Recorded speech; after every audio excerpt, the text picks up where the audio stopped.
Hi, this is Diane Lovetobake on YouTube. And what we're going to make are cornflake waffles. I know that probably sounds unusual because when I found this recipe, I couldn't kind of believe it myself. Now maybe some of you will say, oh yeah, I've heard of it and it's really good, or whatever. But anyway, I had to try it. I thought, well, I wanted to make a video because when I made it for some friends that were over for a Sunday breakfast, they were really impressed. So all the more I wanted to do this video. So let's get started. First up, what you'll want to do is you'll want to start with 1 1/4 cups of all-purpose flour. I went ahead and I did sift it on my wax paper. So I'm going to just put that into my mixing bowl. Now, you can use your hand mixer for this. You can do it by hand, but at least if you use the hand mixer, I think it comes out a bit fluffier.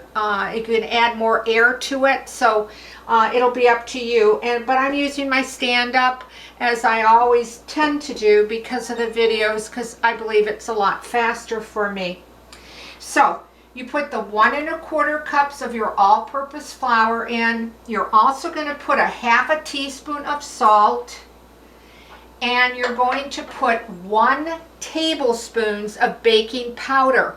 That was 1 tablespoon. I know someone will write and say, are you sure that sounds like a lot? Well, it is a lot, but it's what really makes these waffles quite light and fluffy.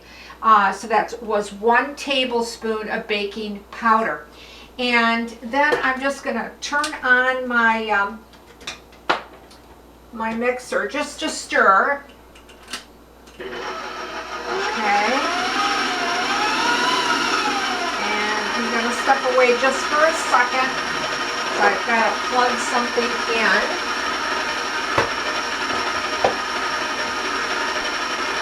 Okay.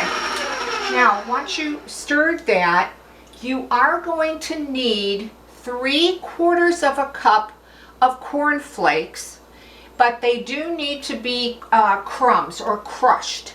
Okay, you can put them in a plastic bag if you want. You can put them in, I put mine on wax paper and another piece of wax paper, and you can use a rolling pin. You can break them up with your hands, whatever.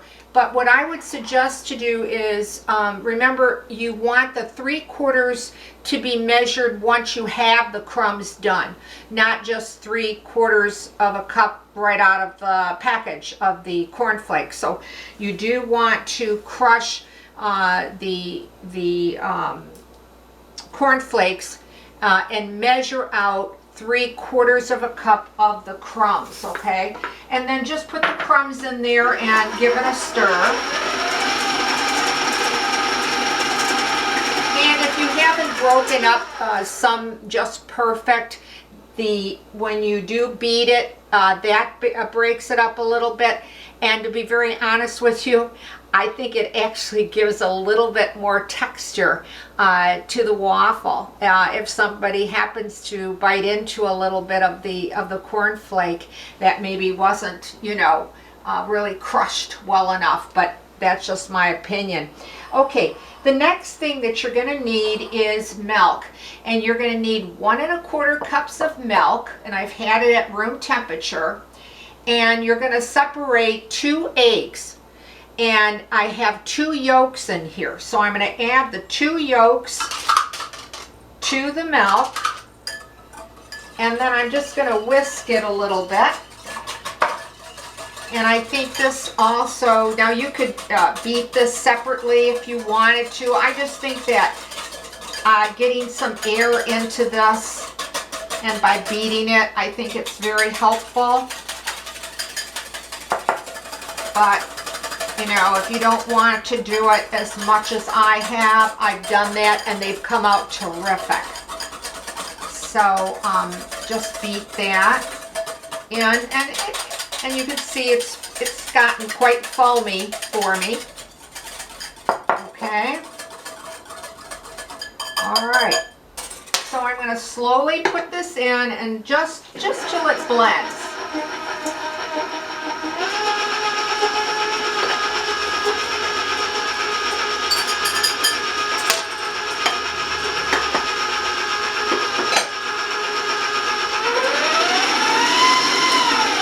Okay. You're going to need either oil or melted butter that's been cooled, but I'm using oil, 2.5 tablespoons of oil. You decide on the kind of oil that you want, or use your butter. And this is when we're going to beat it. And you're not going to beat it very long, probably for a minute or two or that kind of thing. But again, I believe that really kind of helps to keep it light and keep it fluffy. So I'm going to warn you about the sound, about the mixer.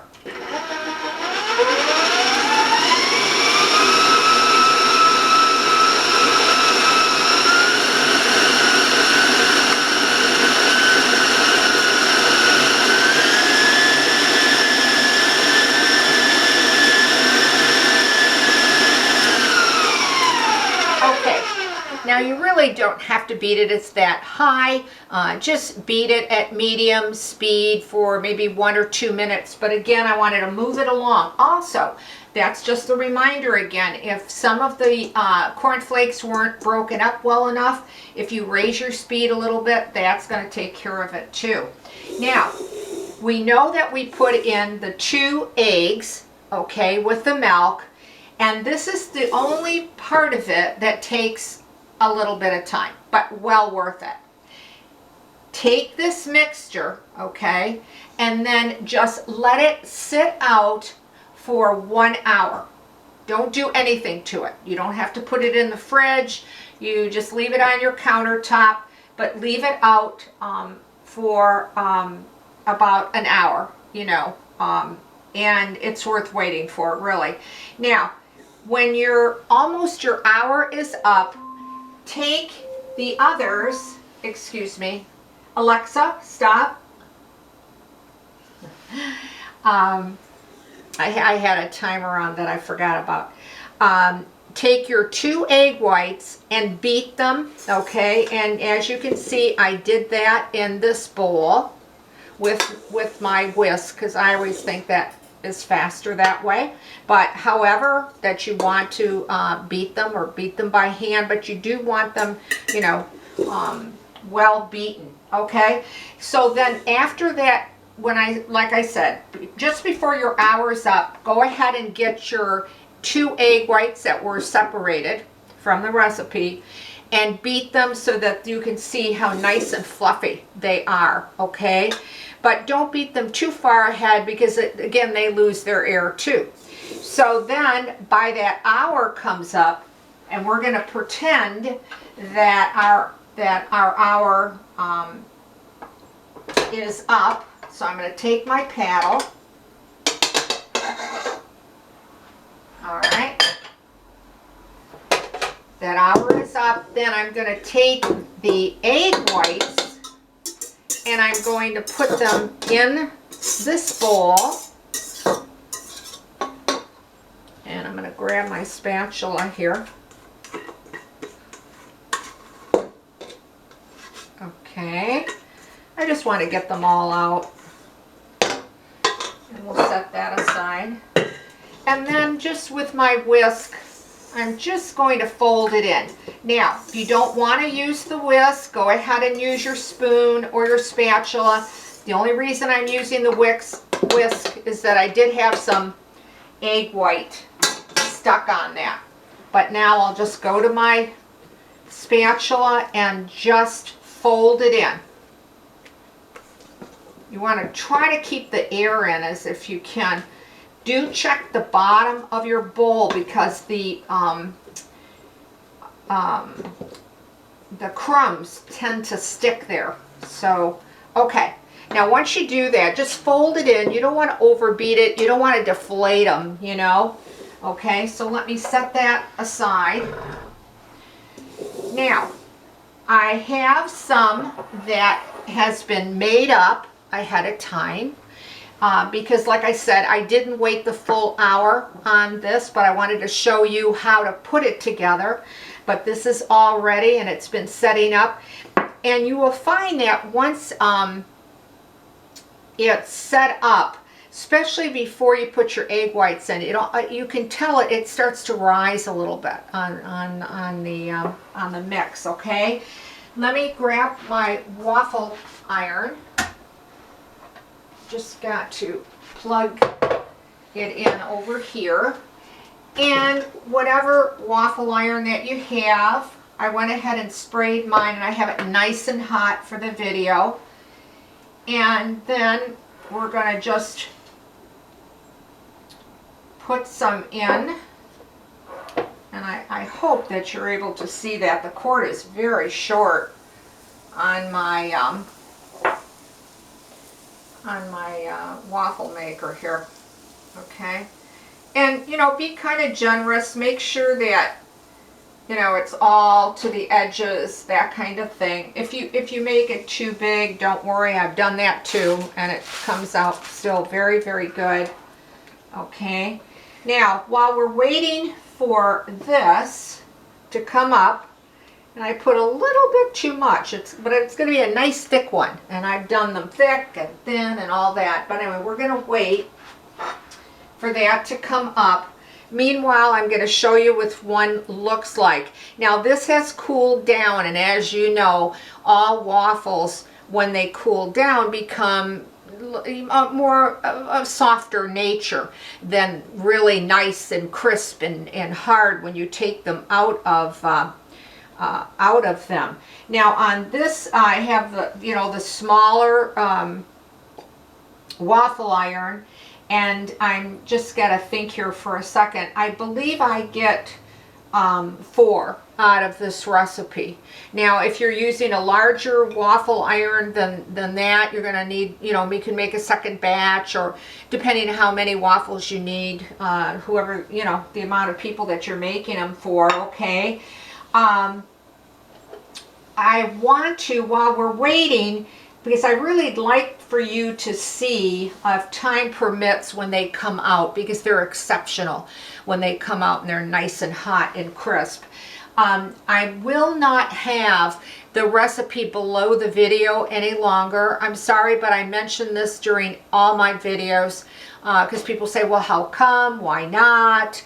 And I'm sorry. I'm sorry for any inconvenience, but it's just not worth it anymore. So many people have taken my work, they post it, they pin it, they put it all different places.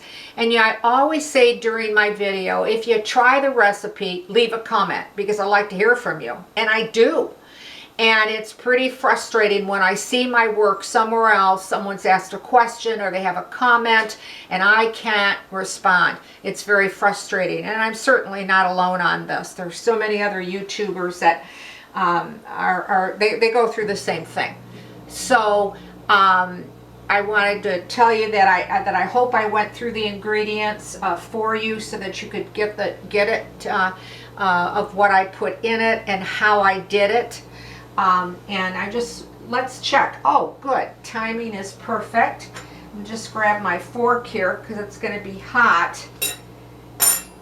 And it is hot, but they come out like this. They are absolutely delicious. They're not real heavy or dense, so I want to tell you about that. They'll have a very hard finish on the top and the bottom. Boy, this is hot. And let me set aside, and we'll break into one. I think I'm gonna use a knife because they're pretty hot. And just to show you but how fresh they are, I hope that you can see as I'm squeezing them. Whoops, on this side. Maybe let me just cut into it a little bit more. You'll see. Oh, these are just absolutely, I don't know if you can see how moist.